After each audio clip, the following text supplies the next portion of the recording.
all of you. Mbak Anissa. Anissa Trianti is an assistant professor of disaster and climate risk governance for sustainability at environmental governance group, Copernicus Institute of Sustainable Development, in Utrecht University. And Miss Anissa also is academic director of CHAM EU.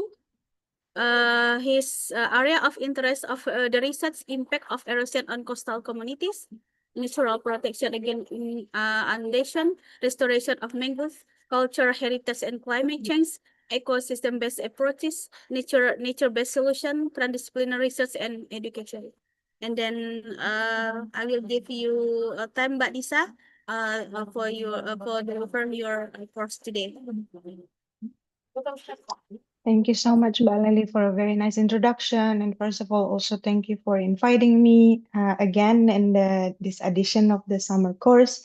Very nice to be back and to see maybe new participants this year as well. So I will try to share my screen now. 1 second. I hope you all can see it in a presentation mode. Right. Okay, great. Yes, so yeah, my name is Anissa Trianti. As Baleli already introduced me to all of you. So today I will be speaking about a topic that is very close to my heart. Baleli already mentioned many different interests that I have, but for this lecture, we only have 1.5 hours. So I'm trying to focus on one of the work that we've been doing actually since 2019. On climate scenario frameworks and also the inclusion of law and governance aspect. In this topic, me and my colleagues have been producing 2 papers. There will be another one. Vanessa, sorry. Can you make the full screen? Oh, is it not in full screen? Yeah, not yet. Oh, okay, then I will try again. Apologize for this.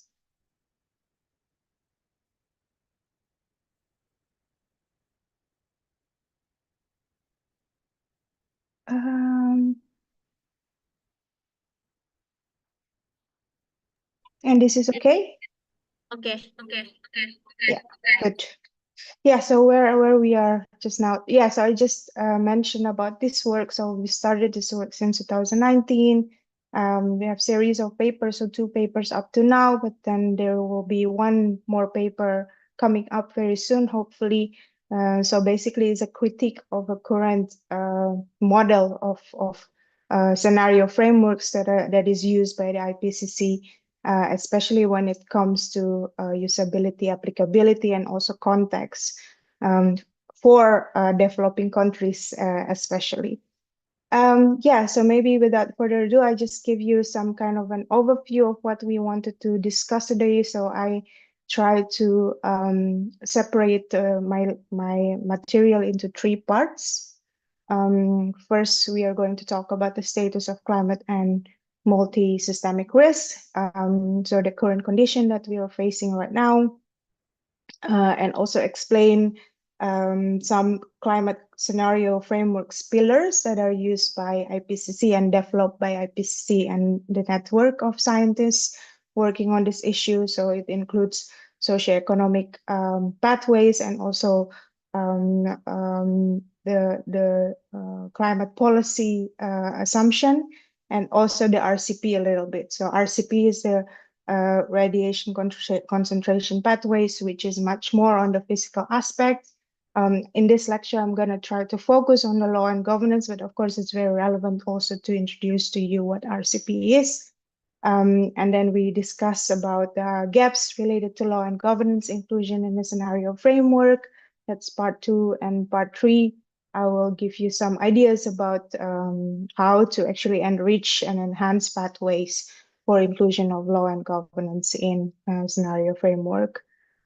Yeah, perhaps this is a new topic to you, but I'll try my best to also gather your need in terms of knowledge and also insights that you wanted to get from this lecture. So with that, I would like to ask you to first do this interactive exercise with me.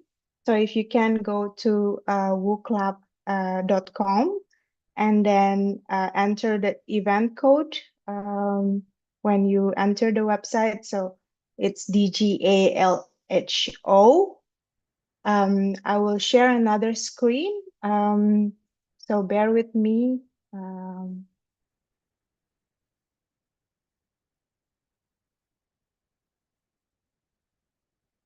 This one.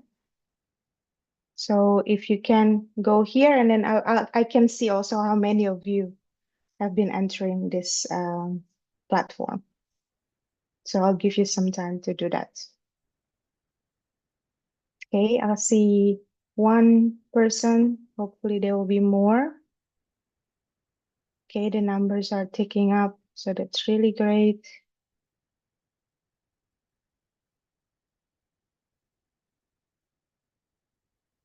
Great. So we'll give it a time.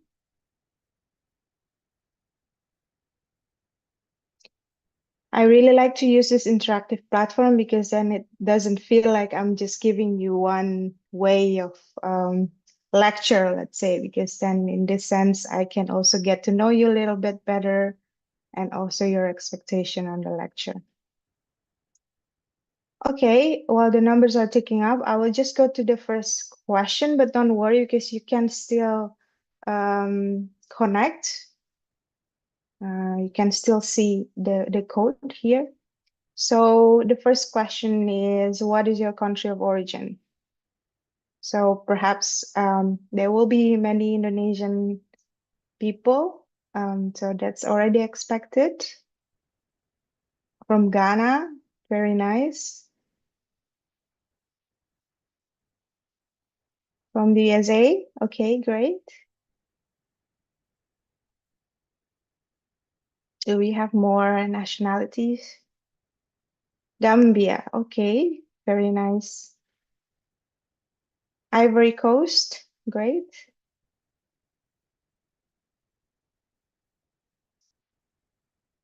More countries, okay. We'll give it a time. I can see also still some of you that didn't join yet the Woo Club, so please do so because we have still more questions. Pakistan, welcome. Very nice that you are here today.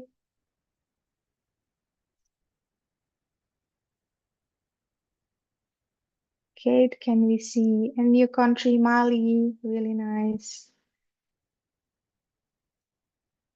So many countries in the African region, which is really great. Afghanistan. Good. And now we have 16 people joining us in the platform, which is really good. All right, so can I see more countries? It's still around this different countries, which is actually really nice and very diverse. So I hope also Malawi, really great. I hope that maybe we can also have some kind of exchange, also how you see the topic of this today's lecture is actually related to your specific country context. I think that will be really great. So then it will enrich our discussion as well. Feel free to just raise your hand if you want to speak up and then ask questions or have comments throughout my lecture. Nigeria, great. Okay, then let's just go to the next question. So I'm curious about your disciplinary background. If you, for example, can mention yourself as a geographer or economist, agriculture scientist, among other type of disciplines. So it's not country anymore, but the discipline, let's say. I would say that I'm a geographer because I studied geography my whole education, let's say. But I can also say that I'm a governance scholar because that's what I'm focusing on right now in terms of um, another type of discipline. Okay, maybe environmental science, economics, maybe resource management, sociology, media, public health officer, Political science, this is really great. Chemistry, great. So very interdisciplinary. Maybe more discipline, environmental studies. Okay, so we'll see, we can see people from the both natural and social science, but also practitioners, and financial aspect as well, which is really great. Good. More, yeah, I think international relations, very important. Yeah, so these are all very relevant disciplines for the topic. So to some extent, I believe that you can always relate, and it's all about sustainability, in which is very much inter and transdisciplinary area, let's say. Okay, we go to the next question. So what comes to your mind when you hear the word climate scenario? Can be quite intimidating. So, well, I said I'm a geographer slash human geographer, social scientist, governance scholar. So when I hear the word climate scenario, it's kind of intimidating, because my first question in my mind is that how you can make scenario of something that's very human centric, that sometimes cannot be quantifiable. But yeah, it's nice to see different words here coming up. So alarming situation, assumption, weather, economics, disaster, practical. I don't know if it's less practical or more practical here. It's a bit kind of a bit messy here, how it's actually shown on the screen. Climate behavior, really great. Yeah, we can make so many different type of scenarios, of course, and then climate is not just one aspect. There are different layers, including disasters and other threats. Great to see. Issues of security. Yes, that's also one of layers that is included in climate scenarios. Good. So again, this is very relevant. Good that you have a bit of prior knowledge about it. I think the most important word here that I can see very related to the topic is about assumptions, future, behavior, sustainability, unpredictability. Good. Okay, now a more analytical question, perhaps. So why do you think we need climate scenario? Don't worry, you don't have to write a full paragraph for this, just some kind of a hint. Why do we need this climate scenario? Or is it it's still quite empty now, so maybe it needs a bit more time. Okay, we'll see. To protect the environment, ensure resource availability, sustainability, because we need to protect the climate impact already affect us in many different ways. Sustaining climate, perhaps it's about also maintaining the temperature goal that we have. Future is not known, so maybe it's an attempt to understand possible future. It's great. Yeah, good. More, or shall we just start? Oh, there's one more question. I'm sorry, I have so many questions for you. But it helps me to give the most usable material, I guess. So bear with me. So what do you want to learn more about this lecture? I think the basic concepts of what climate scenario is, and you know, perhaps also why we need that. I think in general, in the outset, you get it. But what do you want to learn more from this lecture? Maybe about something about the social science aspects of, or something else about policy?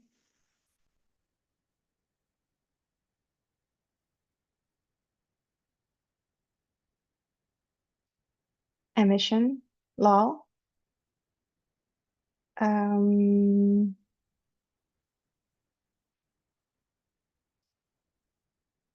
renewables, justice, really great. Concepts and policies, the dynamics, food security. Yeah, perhaps a very context specific aspect, because it's quite a global topic that I'm going to talk about today. But I think it's good when someone has some ideas about the different contexts that they wanted to bring into the lecture uh, from different areas. So it can be about food security, it can be about disaster, it can also be about health impacts, etc. So please feel free to do that. All right, so yeah, let's just go ahead with the material. I know it's a bit of like a quite a long intermezzo, but I think it's very much needed so that I get to know you a bit better, and then I can give a bit more targeted material. Okay, setting the stage. Yeah, I'm wondering if you can just raise your hands if you know about planetary boundaries concept before. Just to see how many of you know this. Just your digital hand. Is it an entirely new concept for you?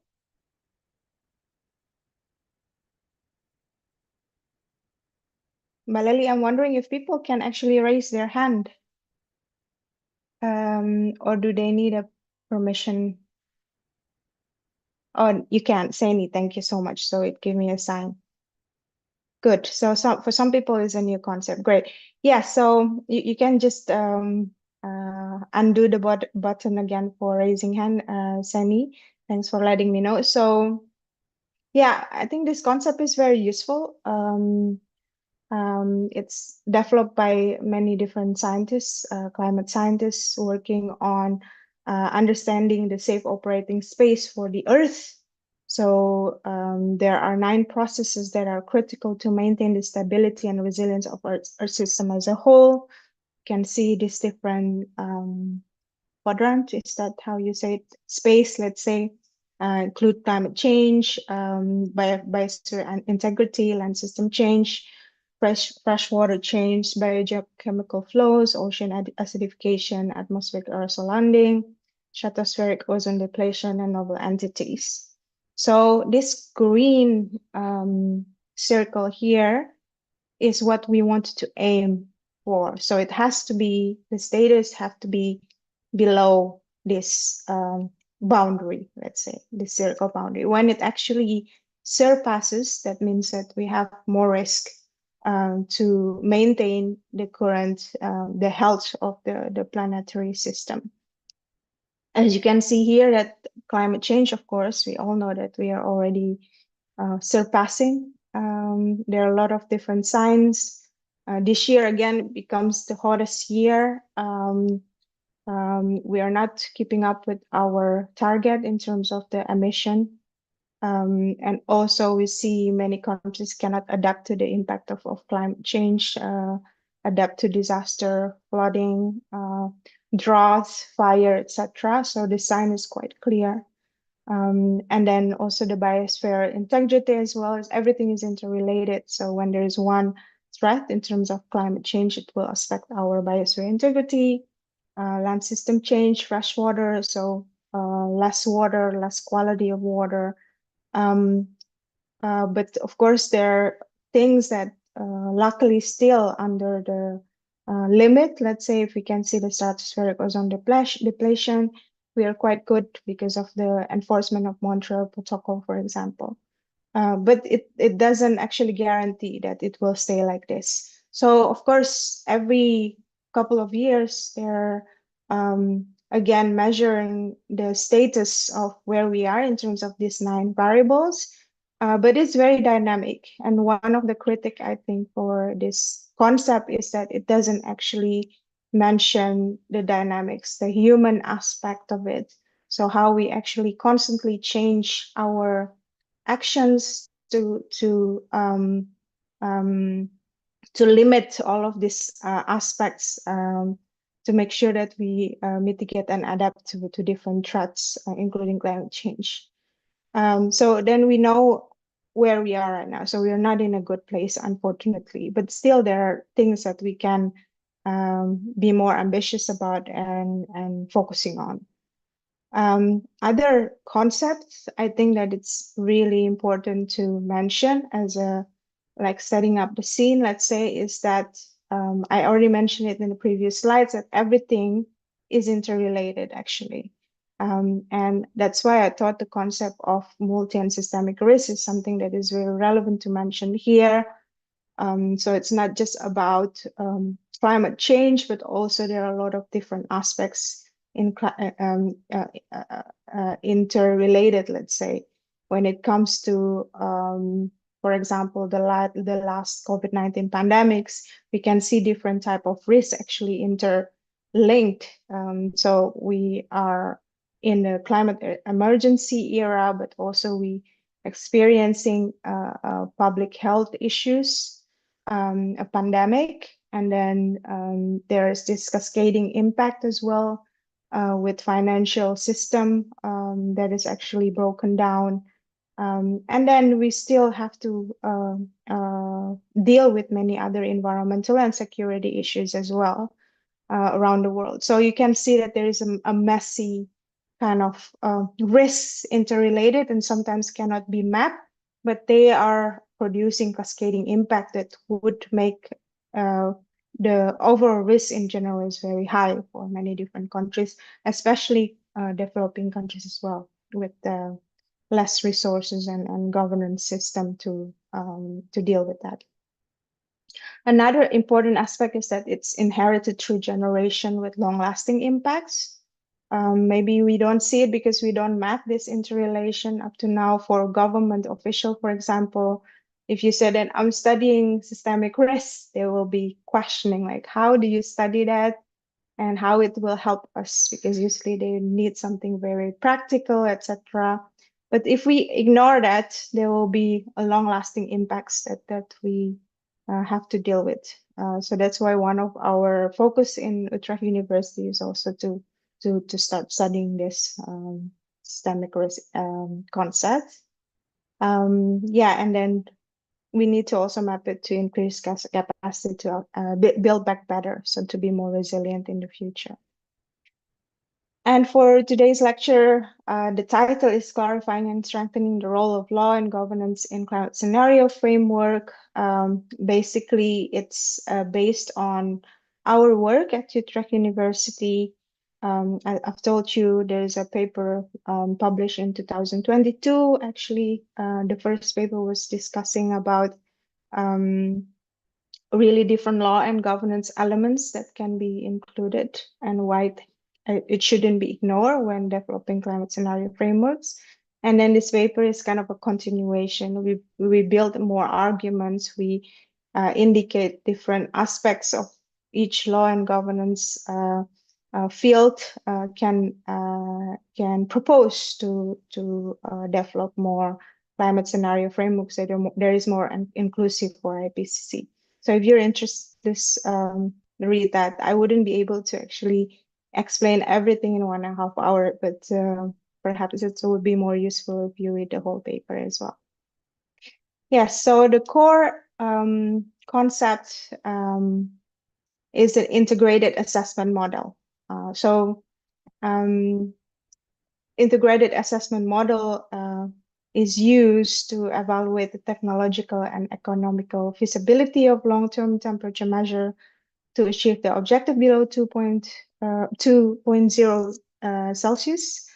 But then there's a more ambitious target to limit the warming to 1.5 degrees Celsius above pre-industrial. We all know this. It's very ambitious, but we are trying to do that.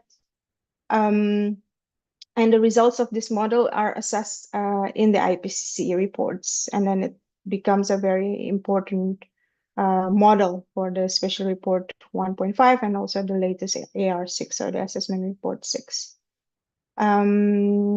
Yeah, so we're going to talk, when I said climate scenarios, that would include the IAM, because IAM is more of this modeling, the more technical aspect, which I would not elaborate very much further in this lecture, but it's to show you that it's a relevant concept to discuss.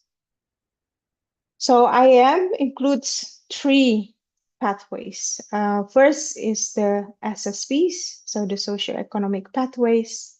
Basically, it's a narrative for future development that includes factors like population growth, education, urbanization, and technological development.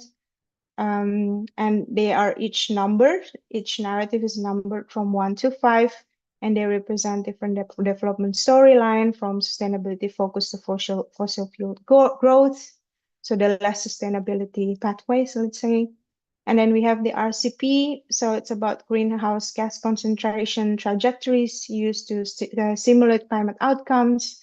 So it's really about making scenario of different radiative forcing levels up to 2100.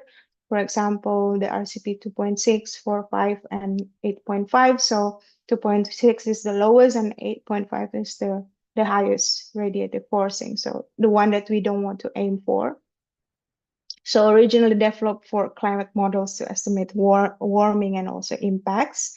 And then there is another pillar that is very interesting, especially because I'm studying governance. It's about shared policy assumptions. So policy assumptions align with SSPs.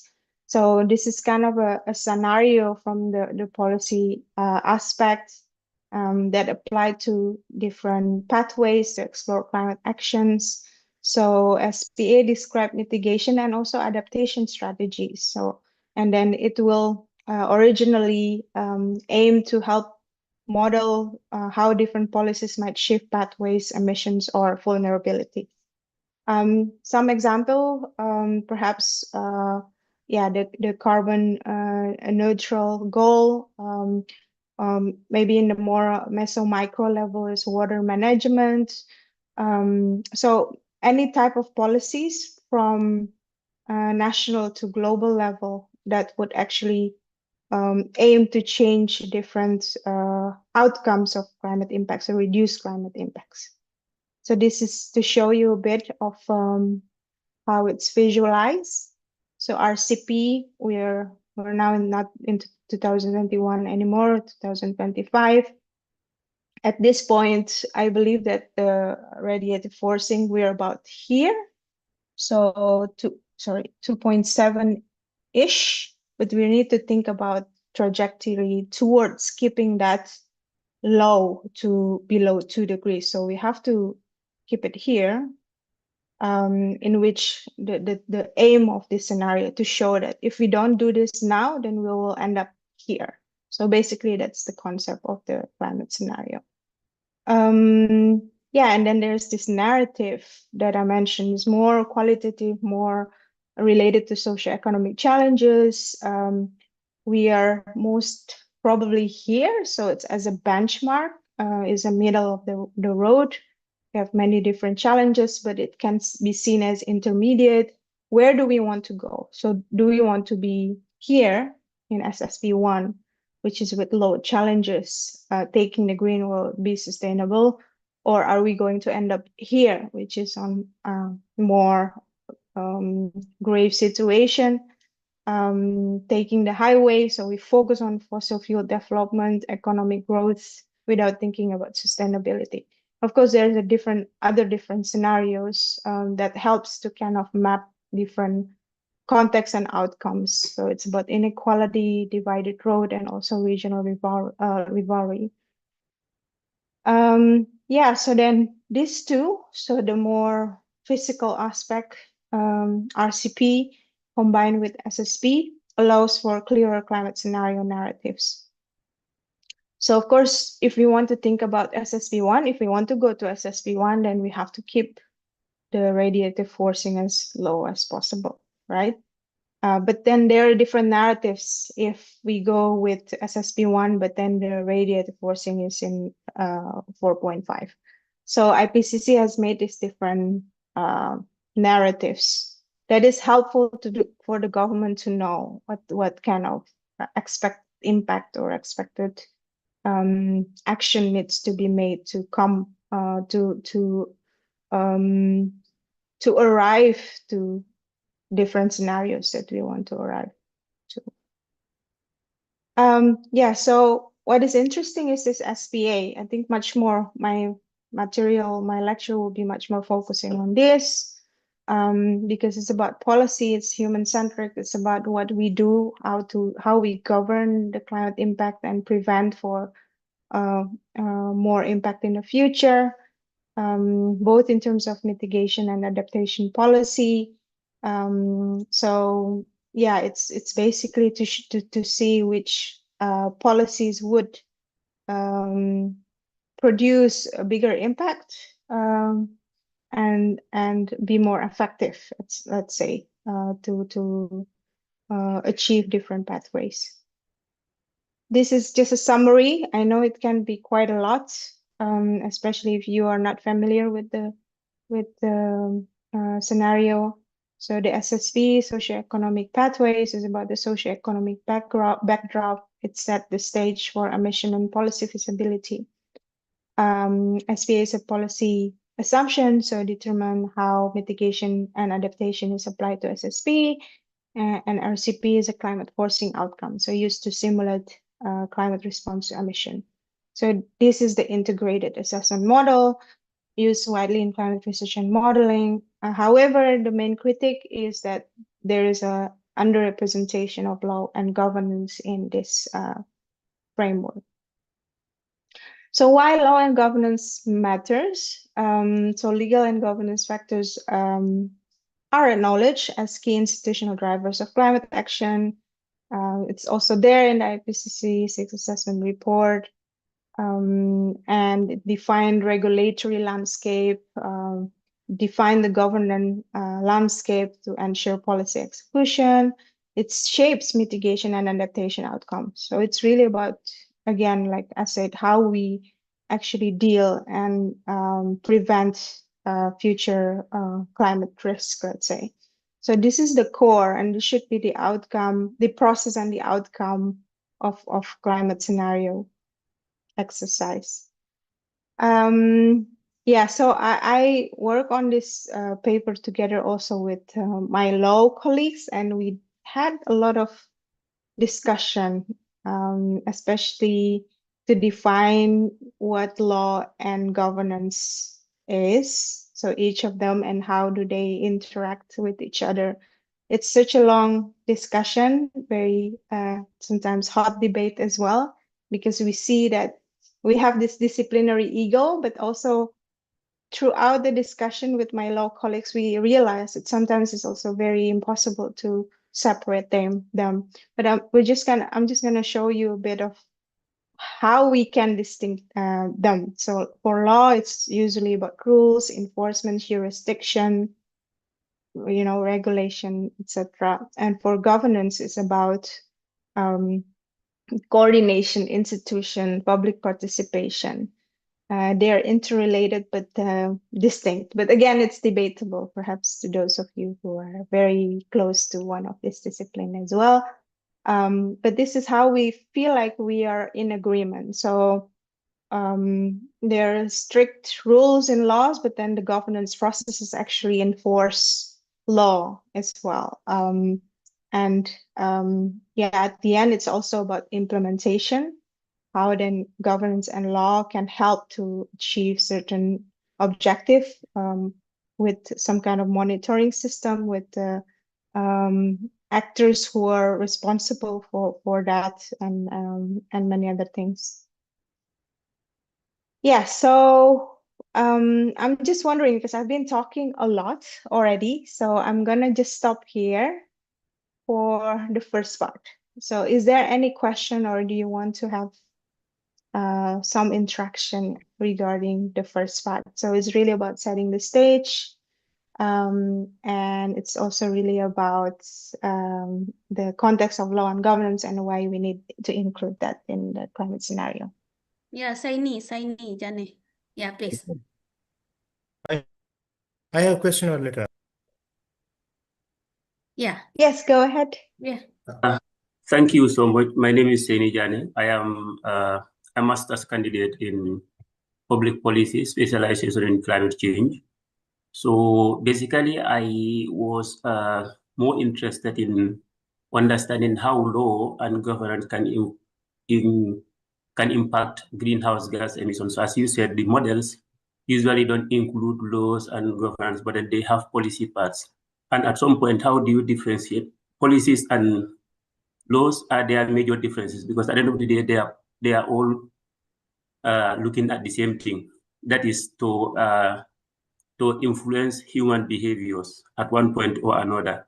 So if we say law, what do we mean by law? How do we exclude policies that are into these models from what you are calling law and governance? Thank you. Okay. Yes, thank you, Saini. Then So Share maybe, Sada, you yeah, we will can answer? take 2 questions. No, we can take 2 questions. Okay, okay. Nah, Share Sada, please. Hello, Professor Anissa. Selamat siang. I have one question that's very peculiar to the law. How we can implement law universally, and is law defined in like in one country or one state as applicable to the other, and the context of climate change or climate preservation? So how we can inculcate or we organize or establish law universally? Disrespect of the supremacy of world powerful economy, developing economy, and developed economy. Like in the context of China, when you talk about the climate change preservation, the climate, the how to stop the repercussion of climate change. So China, the big powers, USA, like and Russia, they are not like working that much hard that they compel the developing countries like Indonesia, um, uh, Malaysia, Pakistan, and other countries, the rest of the world, African countries. So they are pushing them much about do something to preserve the climate, and they are not working universally. They are not implementing the laws, the oceanic laws, or the laws of the forest universally. So how we can like get rid of this challenge? How we can address this issue universally? Okay, thank you. And then one more, Miss Nisa, Dauda, please. Yeah, thank you. Since the discussion, the stage has been set, of which is related to law and governance, I also wanted to also understand. Definitely, when we talk about climate change and we talk about a lot of laws, policies, and governance, we could also see that, to me, it's obvious that many we observe some kind of issues of some paradoxes in terms of the laws, in as much as we have the economic aspect trying to make some kind of economic gains, issues related to issues of free movement and the rest. We could also see that with some guidance of historical reasoning, we could see this pattern of issues related to this discontinuity between the practical in terms of climate prices and law. We could see that one of the emerging patterns or reinforcing patterns that has also possessed or pose challenge to climate change and issues related to conflict is always issues of migration, of which these issues of migration and law are issues that are not actually jurisdiction specific per se, but also some kind of intertwined law. You go to my context like West Africa, we might have issues of ECOWAS bill that allows free movement and the rest. And we could also see that with this aspect of renewable energy emerging, we could see from examples like from Kowezi territory whereby immigration continue to reinforce the old dimension of problems that regarding how we govern issues of resource management.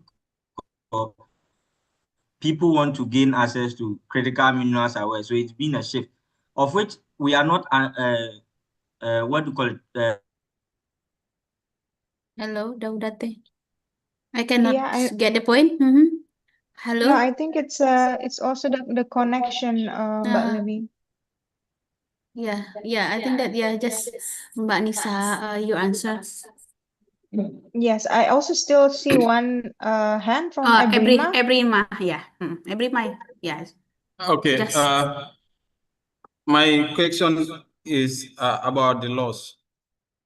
Is there a difference between the international laws and national laws when it comes to addressing climate change? okay, thank you. And then Daudate, you can repeat again your question. For me, Just die. Sorry, Ebrima, yeah, we can get your question. you And then you could not get me. I get. Yeah, We I get. am asking for the differences between international laws and then national laws in addressing climate change. Is there any difference, or are they all specifically the same? Okay. You get me? And yeah. Okay. Clearly, Thank you. yeah. Okay, thank you. And then Thank you. Daudate, can you repeat again your question? Just directly your question. Okay, so I'm asking about laws of immigration and resource governance. Okay. Yeah. Thank you. And then Mbak Nisa, please answer of the Yes. question.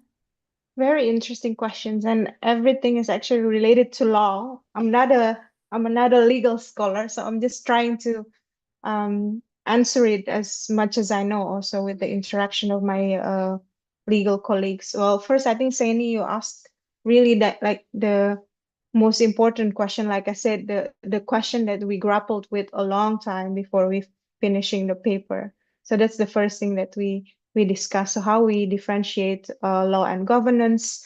I think for law, we know that the principle is stability. There are certain normative that is trying to be achieved. And yeah, it's about rule making, rule producing, and also enforcing as well. And yeah, again, it's stability is a big issue. And when it comes to climate, although the challenge is that it's unpredictable.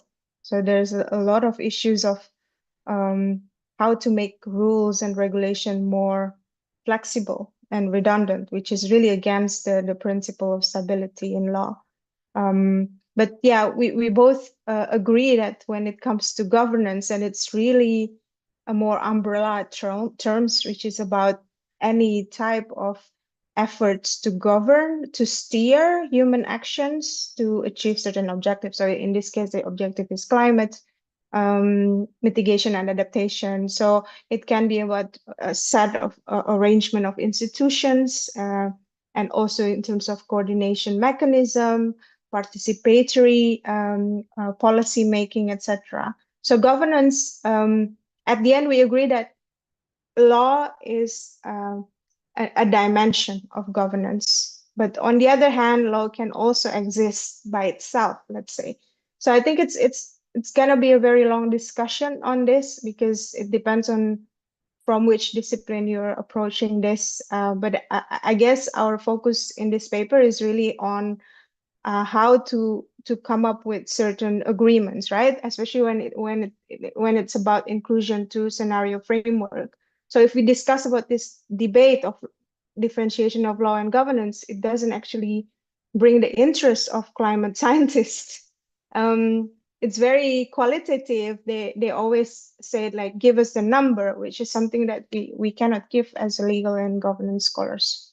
Of course, there are different metrics, different methods, quantitative methods of governance and law as well. But yeah, I think it's not very useful, especially in the context of climate scenario. So that's why we make this differentiation. Okay, it's about rules. It's about, for example, ensuring certain threshold, like carbon emission cut, for example. And governance is really about existing mechanism, right? Can be formal or informal. Formal could be like the government-led, and informal could be about the self-governance. So that includes also indigenous governance as well, and other customary governance system, let's say. So yeah, maybe I keep it at that, Saini, because I guess, I mean, at the end, we didn't come up with a very concrete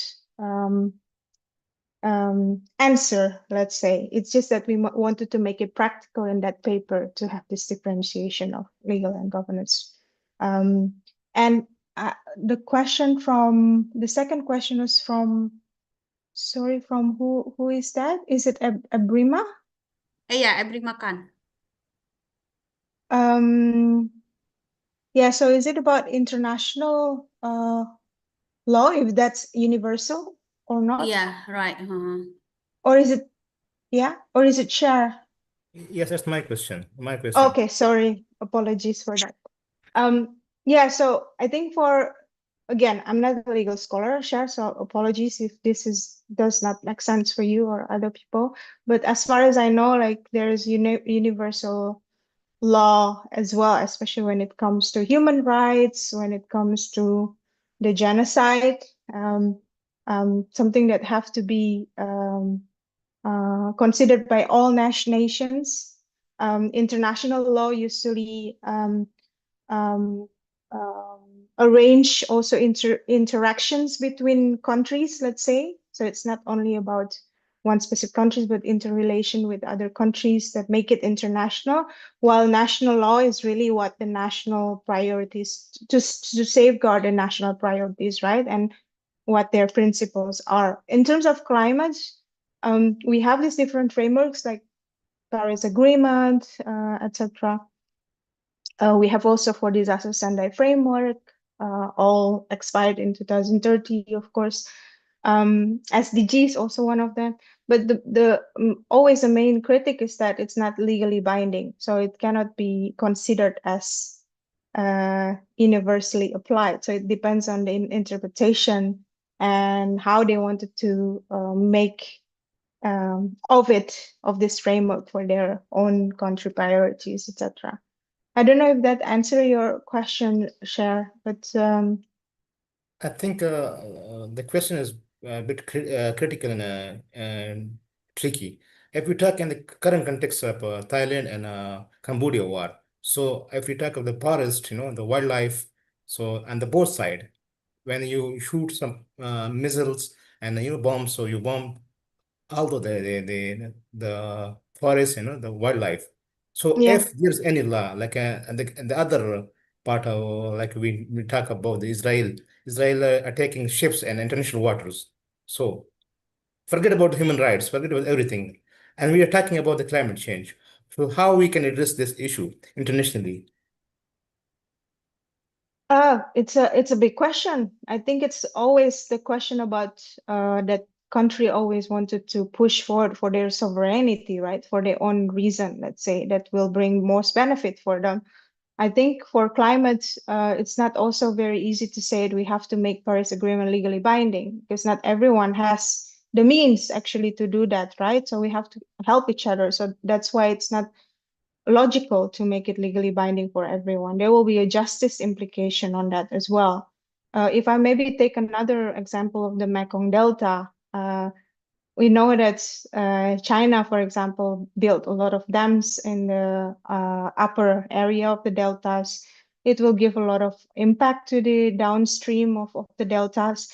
But up to now, I mean, even there's this Mekong River Delta Commissions, it didn't manage to actually deal with this issue. Why? Because of this issue of sovereignty of countries to define what they wanted to do. So we still have a long way to go to actually deal with this cross boundaries environmental, leave alone climate change. So there are a lot of different things, including also yeah, security. Yeah, we all see what happens in Gaza as well. So yeah, I don't know, but I think because of the time, I wanted to keep this discussion here, and then I can move to the next part. So if there's any question that is not yet answered here, if you agree with me, Mbak Lily, we can put it in the chat, and I will try to answer it later. But thanks so Okay. much for this interaction. I really enjoy it, and we should keep it like this for the next 45 minutes. Okay. Maybe you need I drink, Miss Nisa. Yeah, just drink. Take a break. 5 no, minutes. it's okay. In 10 minutes, I okay. 10 minutes, okay. oh, Yeah, you want to just break? Yeah, yeah, no, it's fine. just take a break. How And minutes? then How many? 5, maybe 2 10, minutes. 10.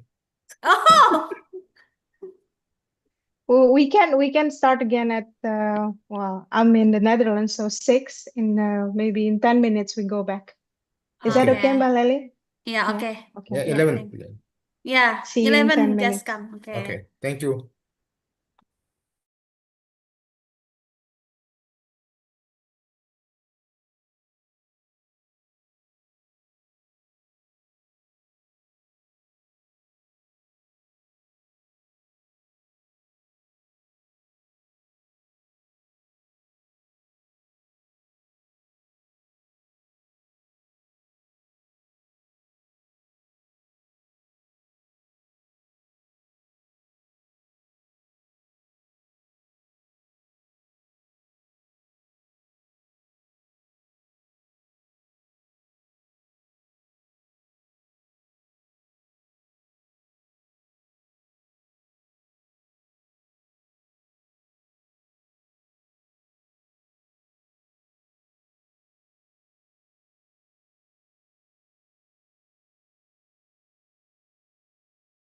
Hello.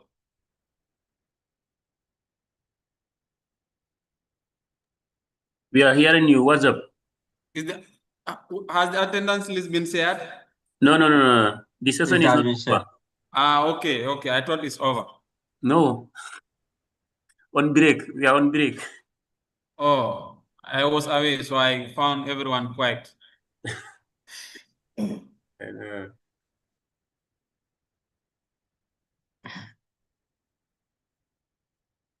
Ibrahim, if you are bored, go and walk. Dawud, I'm working, I'm cooking.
Okay, everyone, are you ready again?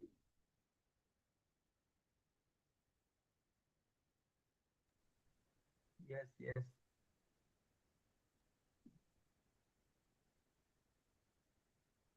All right, so I will share my screen again. So I'm trying my best to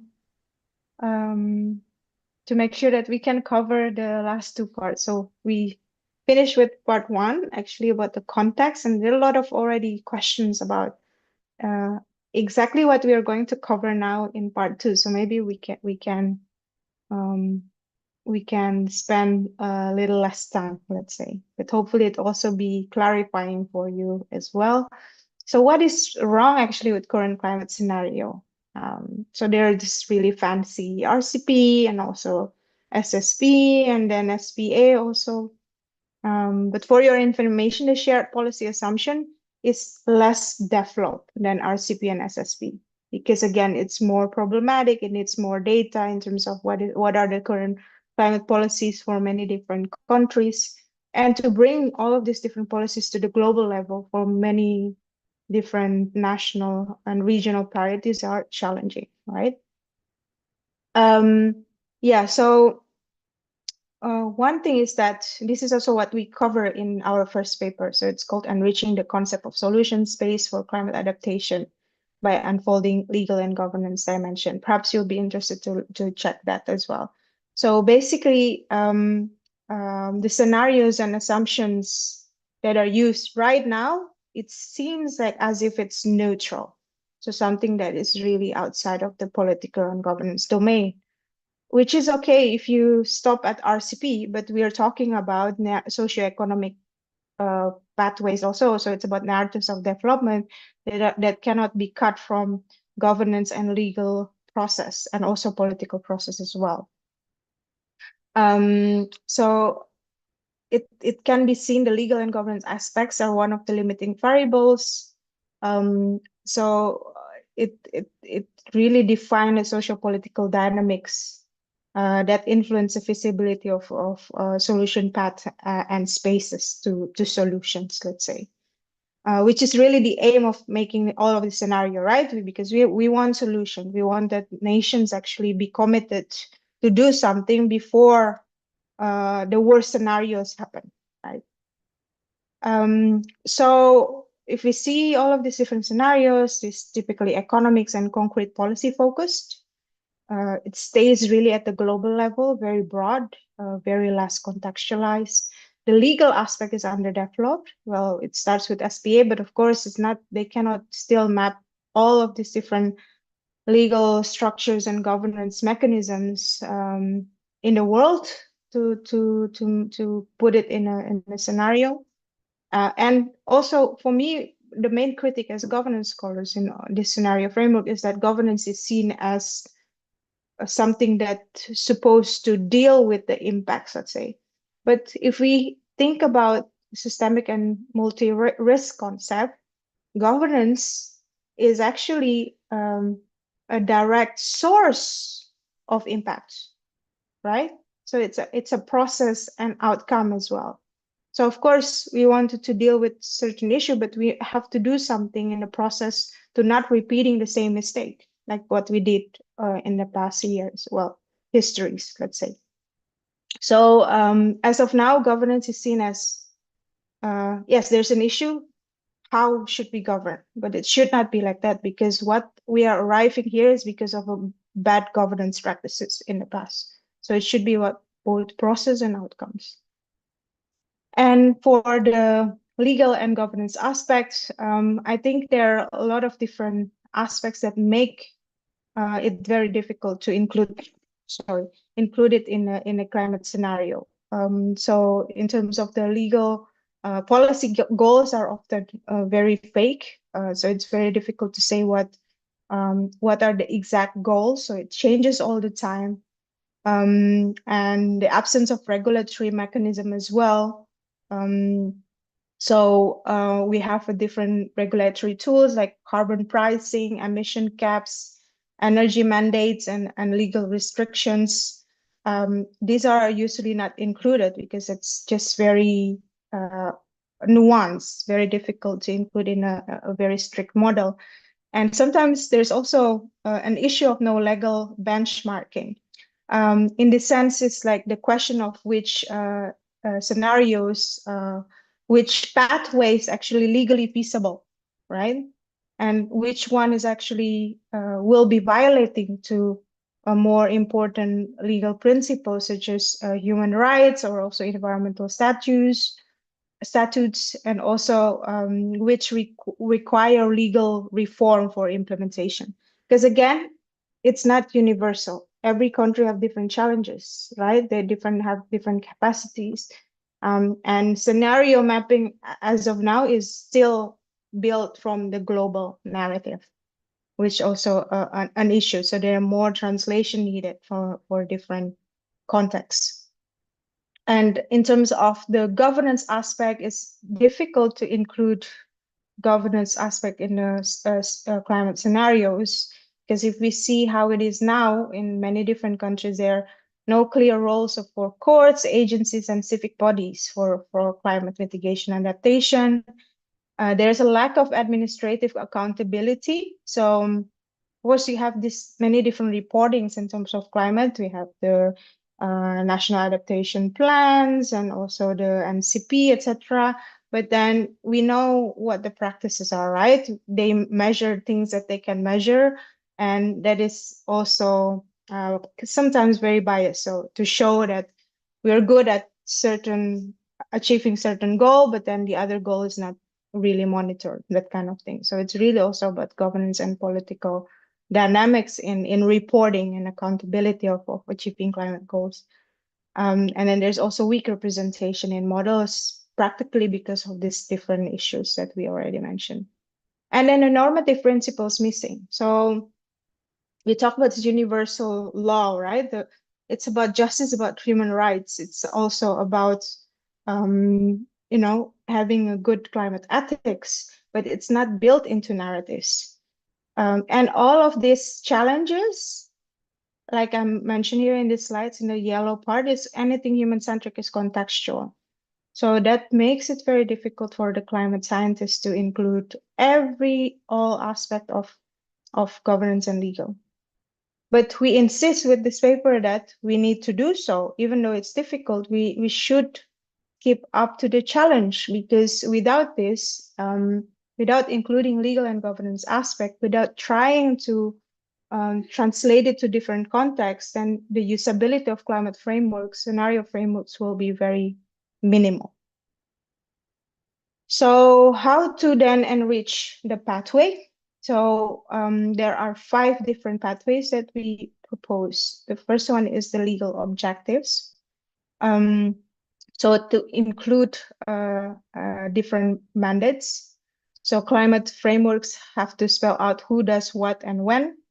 So perhaps the idea is that to look into different countries that are successful to do this, or good practices. Some more concrete ideas also, when we talk about the language of reducing emissions, maybe a law can say specifically like 40% reduction by 2030. In some countries, we already do that, of course. But yeah, this type of instruments, so having this legal objective included in the climate scenario. And the tracking also in terms of legal commitments over time. So if a country said there's 40% of reduction of emission 2030, that there is a mechanism actually to track that. So and then in terms of the second pathway is about the institutional one. So try to evaluate past enforcement, the success and failures. So the question that we need to ask is, have this institution actually already enforced climate mandates effectively? For an example, just consider how Germany emissions law faced court intervention when targets weren't being met. So it shows that legal framework can really result in accountability if it's properly designed. And then redundancy and overlap is also very important in terms of climate governance. So having multiple agencies that can boost resilience. But of course, it can cause friction, right? Because having more institutions means that having different interests. But then in terms of a very unpredictable and dynamic challenge like climate change, this redundancy is needed. For example, maybe in Indonesia, we have, of course, different ministries that are dealing with climate. It's just the nature of climate as well, right? It's about environment, it's about social, and also it's about economics. So there are different ministries, and also we have Bappenas as well, that talks about the development. So there are different layers. But again, the challenge is sometimes the fragmentation if mandates are not clearly outlined. So what is the mandate of one ministry against the other, and how to track that, etc. And the institutional capacity. So it can also be included in climate scenario, actually mapping different agencies, different expertise, different knowledge that really can bring certain insights, and coordinating the mechanism for climate adaptation and mitigation. Yeah, so that's pathway 2. Another pathway is the flexibility of legal system. I think I discussed about the contradictory principle. So for law, stability is important, but then when it comes to climate change, because it's very dynamic, there's a need of more responsive legal system. So an example would be the emergency declarations. If we have floods or wildfires, government needs to declare a state of emergency, and this type of responsive legal system, and also the legal foresight tools. So how to plan for the future. So law that anticipate tomorrow. And this is very challenging, especially for developing countries, because meaning that if you plan, you need to invest, right, for that. So there's always the issue of that. But then scenario planning can actually help policymaker to consider different futures and also revise the law. So that's a principle. It calls legal sunset. Perhaps you can also check that. So a period where you can revise according to exact situation, revise the law, and make sure that it's responsive to current and future threats, let's say. And the fourth pathway is about the governance adaptability. So how institution can pivot under pressure. I think countries, for example, like Kenya, Colombia, really pioneering tools for climate actions, and how actually decentralized institutions can help to boost legitimacy and local ownership. I think we as in developing countries are very strong on that. Also in terms of self-governance as well, and local leadership. And yeah, for example, this COVID-19 policy flexibility, or the indigenous system that many different countries are having. And lastly is about justice integration. So it's more into the normative space. So how to actually consider in a climate scenario a fair impact across group. So as of now, it seems like everything is treated as equal, which is not the case for climate impacts. Every country has their own vulnerability. And we also know that there's this historical legacy of decolonization, etc., that makes one country more vulnerable because of the colonization of other country. So that's why we heard about the movement of loss and damage, etc. I think this is a pathway that is currently being pushed towards more. Procedural justice, so inclusive decision making, and also recognition justice, so cultural and also social equity, which are currently, of course, not being incorporated clearly in the climate scenarios. So maybe a bridge towards that. So we talk about justice, which is one of the normatives, but the challenges of mapping normatives or included normatives in climate scenarios because it's not universal. So it's there are different values across regions. Sometimes they are conflicting.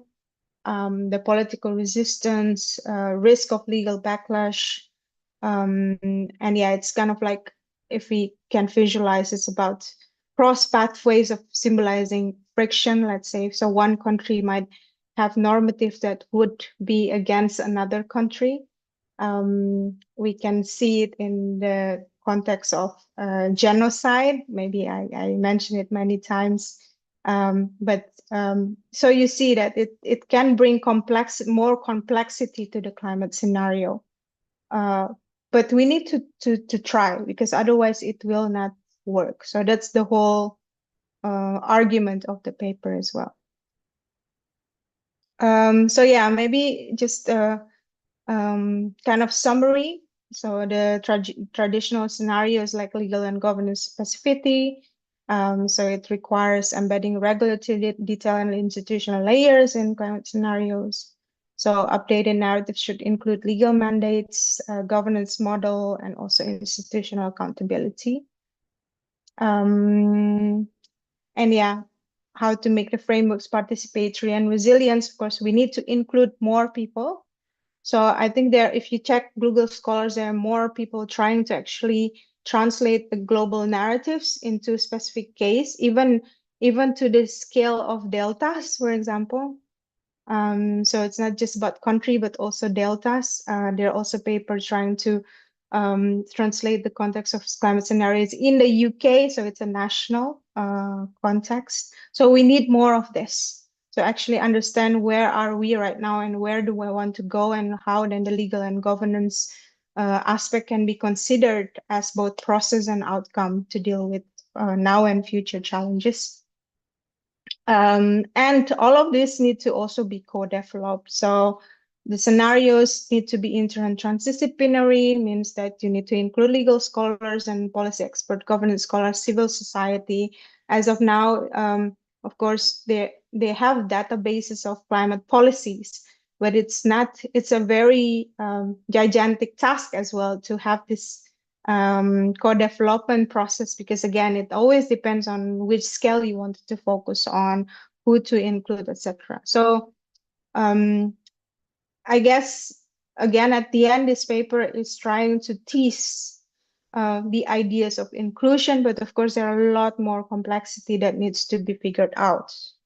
And to do that, there are more studies needed, but we still think that it's worth the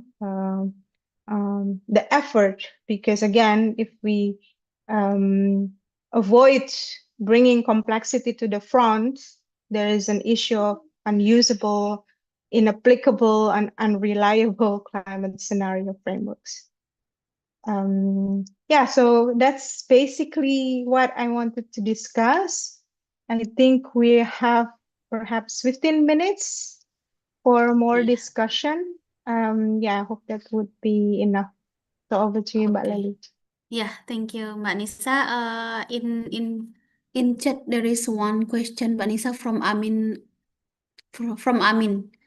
Hello, Assalamualaikum. Thank you, Dr. Anissa, for your great presentation.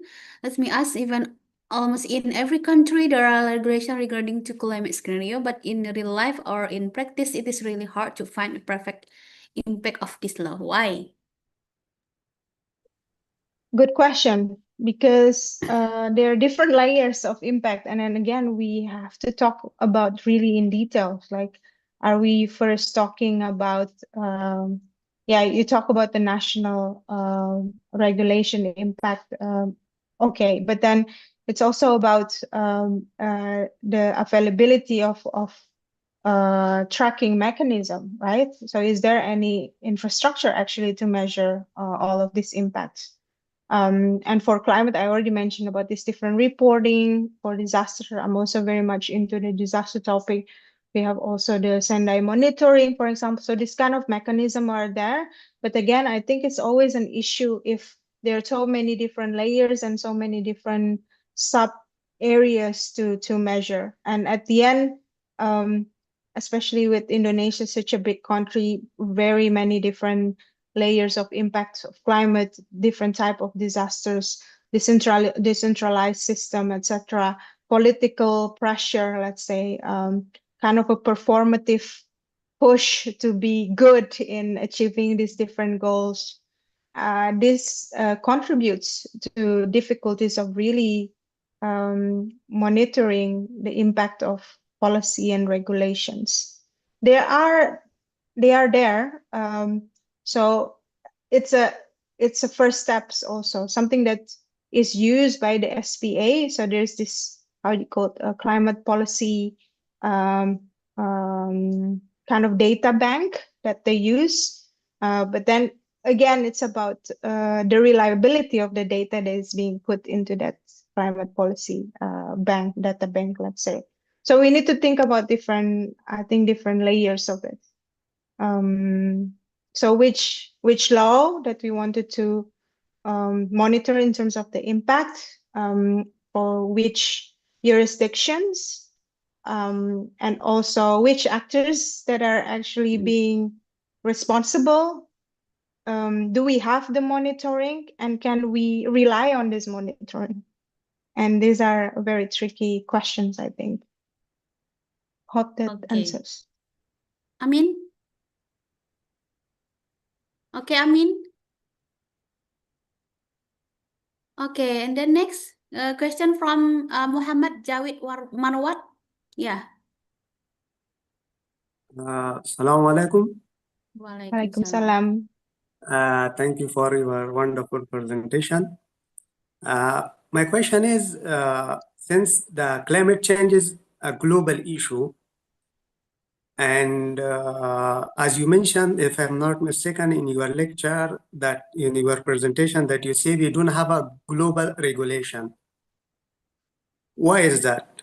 If the issue is global, why we don't have yet global regulation or law so we can implement?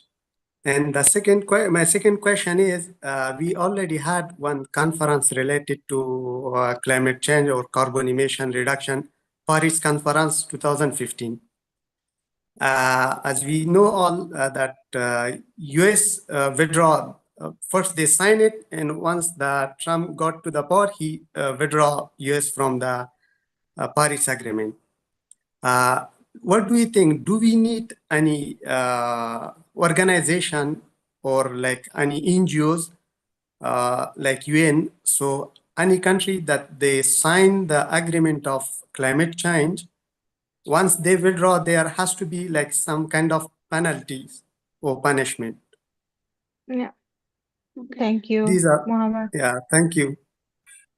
Yeah, but I think exactly like when you present the argument of Trump, that's exactly why then the universal global climate regulation didn't work. So again, countries have their own interest, right? Especially when it comes to climate. Well, first of all, we actually deal now with the very big issue of climate denial. That's one thing. So we don't have an agreement for all countries, especially with the current government in the US, for example, and other countries, that climate change is real. So we go to that root statement. So not everyone believe that climate change is happening. Even up to now, we have different opinions about it. And then if these people are actually sitting in the governments, then they will decline all of these different regulations or sanction whatsoever. And I think UN cannot do anything because UN also very reliant on member states support, especially the US as well. Like they need funding, and there is no body that could deliver this such a big authority to impose global regulations and sanction on climate change. I think there's some colleagues, for example, in our institutes, trying to also think about different global models that would allow this to happen. But it's practically impossible right now because everything is about politics, everything is about resource distribution, and who pays decide, right? So yeah, I think it's really that we need that, we know, but it's also the question on how to do that. Again, I think I also discussed about the issue, like if we impose like, yeah, this, you have to reduce emission this and this percent for everyone globally, every country, even the poorest country, it's unfair also. So there's an issue of justice, and that's why there's this movement of loss and damage, because then it tries to actually push more agreement that usually the most vulnerable countries are not the ones who actually responsible for the risk, right? It's the developing countries, the developed countries that should bear the responsibility of polluting in the past, and then therefore should then bear the responsibility to actually finance climate actions and mitigation. Yeah, so I don't think I can't answer your question why, but this is a very relevant discussion. So why UN is not able to, yeah, because it's the interest, it's because of money, it's because of politics. It's about who is actually sitting in government and have the power. So if they don't Okay. believe that there's this global change happening and we need to do something globally, then it's not gonna happen. Okay. How, Muhammad Jawid? Thank you. Yes, I understand. Okay. Next, in the chat, how can we settle the issue of plastic waste if we burn this waste in the combustion chamber? It still causes air pollution.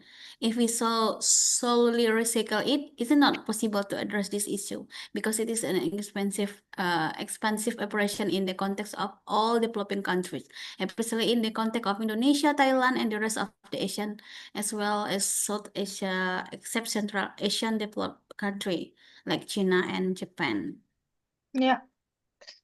I don't have an ultimate answer to that actually, share. Yeah, because it's systemic, right? We actually need parallel actions. So there is no one size with all solution, especially when it comes to connected economies, imported pollutions. Yeah, everything is interrelated. So policies of countries, etc. So I would say again, international commitment is needed and it's there. But then the question is again, the same issues that we just discussed now. Like every country has their different priorities and interests, and they don't want to help each other sometimes. So in governance fields, if a central of, let's say, national government, the highest authority fails, then the suggestion is go with what we can do as a citizen. So go with self-organized, more localized, etc. But there's also an argument, right? Actually, people on the ground did not produce the problem. So why should we be the one who actually do the action? But another question is then, so what can we do if we cannot rely on our government and international government as well to solve this issue? So I think the solution is to do different things parallelly and see which one works, let's say.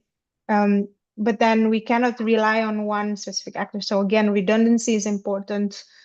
Trying to position different roles of actors and actions in different arena and make the most effective how do you call it? I think that that makes the most effective solutions as of now. I mean, it's a systemic issue, so again, I'm sorry I cannot answer your question in a more concrete way, Shar.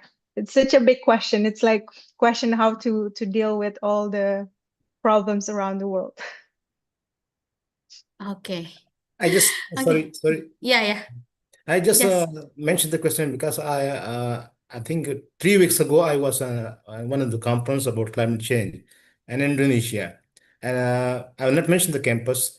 I went at campus, but there was a lot of plastic, flowing into Anala and like a big stream behind the campus. And all the management of that campus was, uh, picturing the campus like they're doing efforts to control the plastic flow, how to overcome the issue. But inside the campus, that things were happening right behind the conference hall. So I got surprised. If we are committed to our cause, why we to lie to the public, to the people, just for getting some fame, popularity? It's like a bit of like awkward and the sense of academia. Yeah, a lot of hypocrisy. Yeah, I think it's yeah, I think we grapple a lot of that, right? So we talk a lot about this issue, but if we actually do it ourselves or not. But then the question also, like, sometimes people ignore things because they think like their own action would not matter because everything is systemic. Like, yeah, I do this now, but would I be the only one to do this? And it doesn't matter. So, but yeah, again, there should be a balance of individual and also collective responsibilities. That's and then that's something that, of course, I cannot impose. Like every individual have their own principles and beliefs. But yeah, I think as academia students, we actually bear more responsibility of like, okay, we preach a lot about sustainability. We should do also something about it. As university, as student, as researcher, as lecturer, etc. But yeah, it's always a difficult issues to tackle. Okay, Mbak Nisa, still there is some question on the chat. I think Yeah. that you still have time for us. Continue Which ya. one is yeah, sure, Lali, but Mbak Lali, but yeah, if it's okay to pass 6:30 for everyone, so it's fine. Okay. It's fine by me. Okay. From Afifah, I want to ask how can we make climate plans more flexible and fair so they work for different countries and communities that have their own challenges and histories? Yeah, so everything has to be contextualized. So everything has to be mapped according to specific challenges of different scales and different goals. Yeah, if you talk about climate scenarios, topic in which the core topic of this lecture, it's very difficult because we started with the global narratives, let's say. So it's really top down, and once you get more universal narratives, you need to then go down into different contexts. And it is seen as really bringing more complexity to the front. So that's why this critics is happening, because there are a lot of challenges of understanding different contexts. It's a global issues. So if you ask the question, how can we make climate plans more flexible and fair? Maybe a very simple answer is to go to the ground as much as possible, to bring more insights from bottom up as much as possible, because we talk about climate plans that should be impacted people who are affected by climate, and that these are people on the ground. Sometimes they are not being heard of what their challenges are, what their actions are, and then policies are made solely on the realm of this ivory tower or whatever. So yeah, I think it needs then input from the community and local policymakers. So not only just national, but also provincial and sub-provincial, up to the village level as well. Hope that answers, Afifa. Afifah, Are any you happy comment? with the Yes, answer? thank you for the answer. Okay. Next, from Every Makan, how do we ensure that climate policies are fair and equitable for all countries or population? Yes, thank you, Ebrima. I think that's also a bit related to my answer to Afifa, I think. Yeah. Yeah, so I think it answers that as well. Yeah. Okay. Next, from Dauda. Considering difficulty in implementing global policy due to competing interests, don't you think it is time for other regional bodies, such as the AU and ASEAN, to take on more responsibility, as the EU has been doing? Yes, that's a very short answer from myself, but then it's not easy with the current politics. Yeah, I mentioned one mechanism, right, which is Mekong River Delta Commissions. In that commission, China is not a member because they have conflicting interests to what the MRC, so Mekong River Commissions, is having. So the same with ASEAN. I think it's really about first the commitments from all the countries, selecting regional priorities that works and fits also with the global priorities as well. For me, it's like practically, yes, it would be great if ASEAN step up, but then again, it's about political commitment. So, and sometimes political commitment is also about good leadership, right? So who's actually sitting in the government, who's actually sitting in ASEAN as well. So yeah, I think I stop at that. Sorry to keep it a bit broad because I don't know other answer than that. I'm a bit pessimistic considering different failures that is happening around, especially environmental issues in both in national, like countries like Indonesia, for example. It's not a priority of the government right now. So if it's not a priority of the member of ASEAN, how could it be a priority of ASEAN? So yeah. Okay. Any comment, Dauda? Enough? I think it's great. It's great. Thanks. Okay. Okay, next, Saina Jane. Yeah. Good. Thank you so much, Doctor. I really want to understand at what level do you want this integration to be? Are you getting me clearly? Integration of the legal and governance aspect Yeah, in the framework, you mean? exactly, Yeah. because climate models, we'll be talking about integrated assessment models, and we'll be talking about Earth system models. We'll also be talking about impact models. And we know they Yeah. are at different scales, like global level, regional level, and local level. So if you want to integrate law and governance, I am also wondering how are they different from the policies that are included? Because climate Yeah. models, for example, integrated assessment models will have baseline scenarios. They will give us our possible futures about greenhouse gas emissions, about future temperatures, different pathways.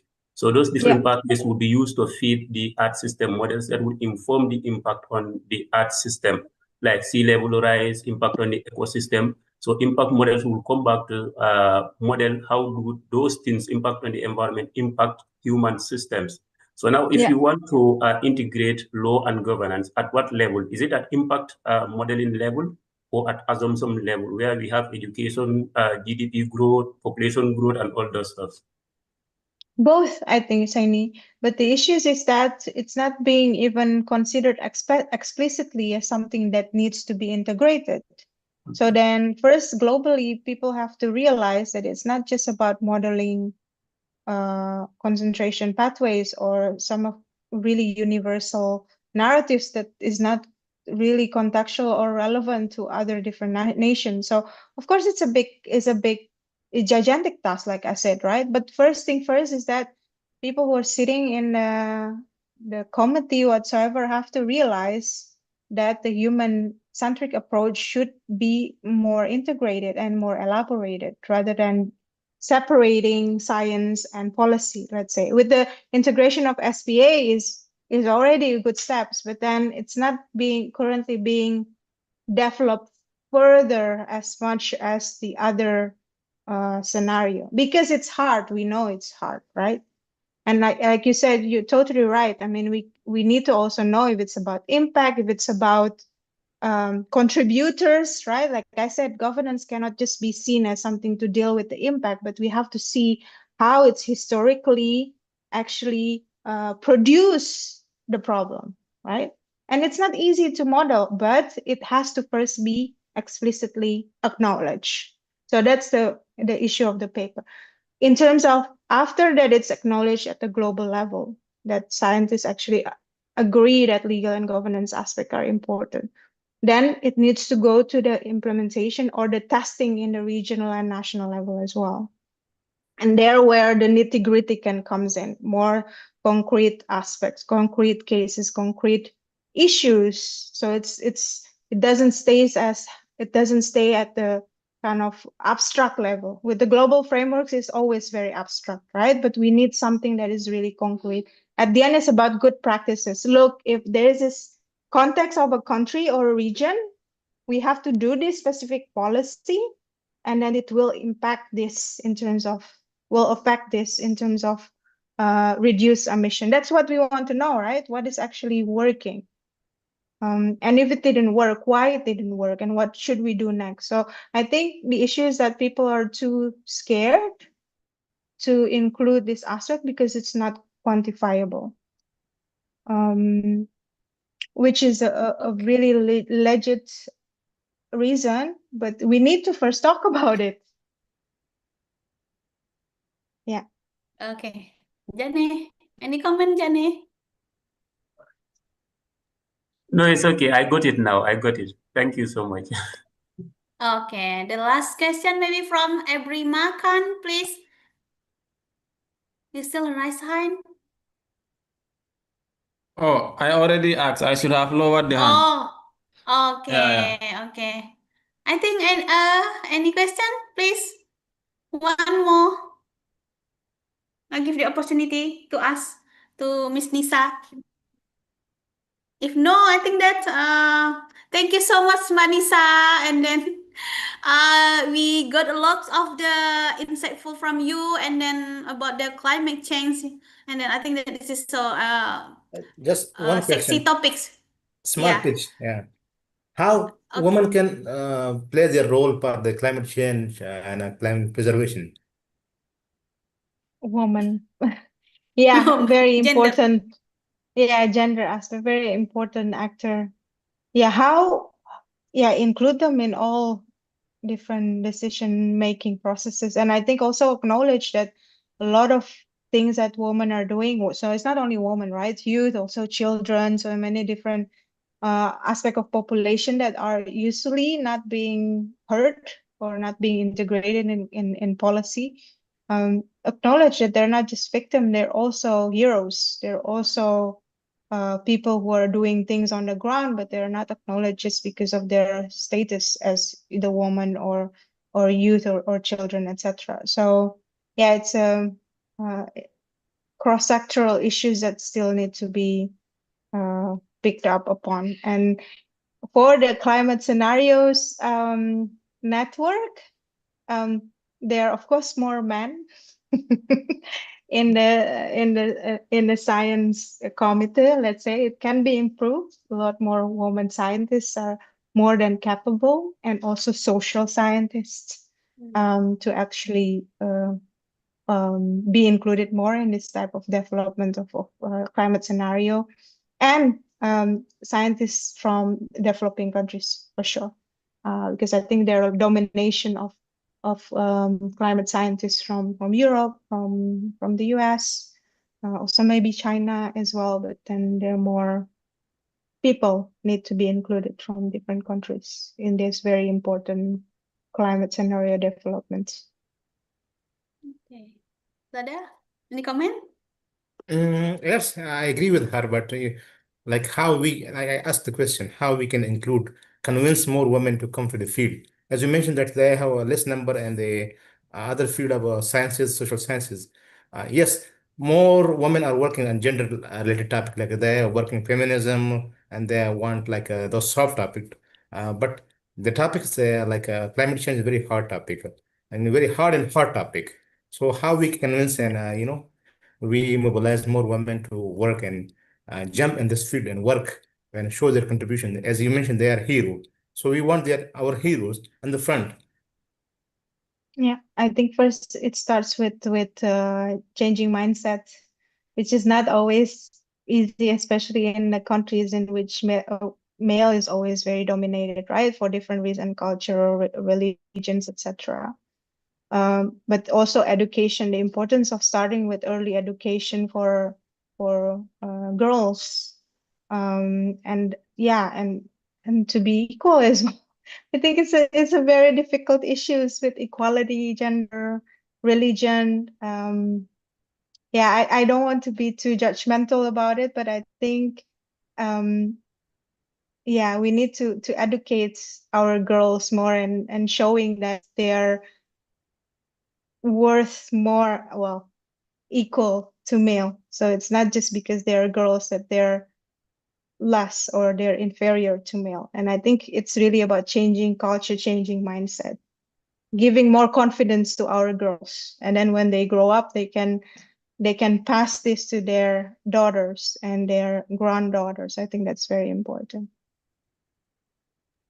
Thank you for your Dadah. comments. I was just Okay. looking to the gender and action, not only just gender and rights. So you mentioned like the narratives that should be in the future, gender and action, not only feminism. Gender and action mean women are men are same, but they should play their role. Yeah, Yeah. yeah. And then We also will the wait. role of parents as well. I have only son, but I told my son that you have to treat girls equally, whatever people say in your environment. It's like I think it's about educating our future generation as well, changing the mindset. Okay, I think that finish. Any comment? No? Okay.